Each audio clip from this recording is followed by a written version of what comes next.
Alors, voyons voir les suites SP première, le sens de variation lorsqu'on est de la forme un plus 1 sur un. Un petit rappel de cours. Lorsque un plus 1 sur n est égal à q, si q est supérieur à 1, la suite est croissante. Si q est égal à 1, la suite est constante. Si q est inférieur à 1, la suite sera décroissante. Donc on va devoir calculer ce rapport-là, et ensuite voir si la valeur qu'on trouve est plus grand ou plus petit que 1.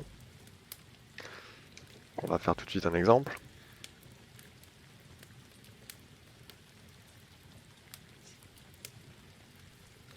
Donc, par exemple, on me donne un qui sera égal à 2 puissance n sur 3 puissance n plus 1.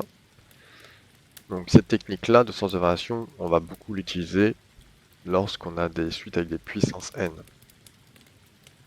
Donc première étape, il faut trouver un plus 1.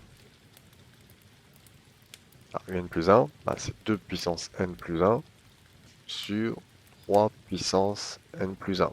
Je rappelle, quand on fait plus 1 sur le n, je rajoute plus 1 à tous les n de l'expression. Donc n plus 1 plus 1. On va un peu modifier cette écriture-là. Un plus 1 sera égal à 2 puissance n fois 2 sur 3 puissance n fois 3 au carré. Bien sûr, il faut se souvenir de la propriété des puissances. X puissance a plus b est égal à x puissance a fois x puissance b. Alors mon 2 ici, il vient de plus 1 plus 1. Ne vous inquiétez pas avec ça. Donc maintenant, je vais faire mon rapport. Donc, un plus 1 sur un.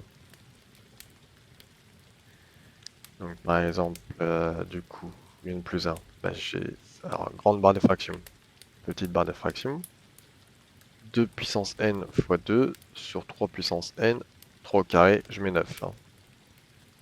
Sur un, 2 puissance n sur... Alors je vais modifier cette écriture-là, 3 puissance n fois 3. Je gère ma double fraction. Donc je réécris la première fraction, je la réécris normalement. Fois, hop, je multiplie par l'inverse. 3 puissance n fois 3 sur 2 puissance n. Là maintenant, on va faire des simplifications.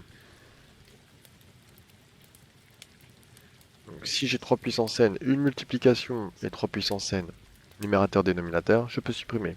2 puissance n en numérateur fois 2 puissance n en dénominateur, je peux supprimer. Et là, mon 3, je peux le supprimer avec mon 9, et du coup, ça fait apparaître 3. Parce que 9, c'est 3 fois 3. Donc au final, ça va me donner 2 en haut sur 3. Donc 2 tiers. 2 tiers, ça fait 0,6. C'est inférieur à 1. Donc un plus 1 sur un est inférieur à 1. La suite un est décroissante.